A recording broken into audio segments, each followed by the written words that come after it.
રાતના જમવામાં કંઈક ટેસ્ટી અને એકદમ ઝડપથી તૈયાર થઈ જાય તેવું બનાવવું હોય તો આ ઘૂઘરા સેન્ડવિચ ચોક્કસથી ટ્રાય કરજો. જેના માટે અહીં ગ્રીન ચટણી બનાવીશું.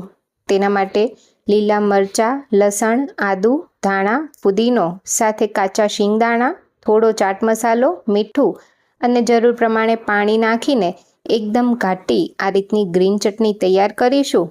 હવે સેન્ડવિચનો મસાલો તૈયાર કરવા માટે કાંદા, કેપ્સિકમ, લીલા ધાણા સાથે થોડા તીખા લીલા મરચાં અને ચાટ મસાલો અને મરી પાવડર એડ કરીશું. સાથે સ્વાદ પ્રમાણે મીઠું એડ કરીને બધી વસ્તુને પ્રોપર મિક્સ કરી લઈશું.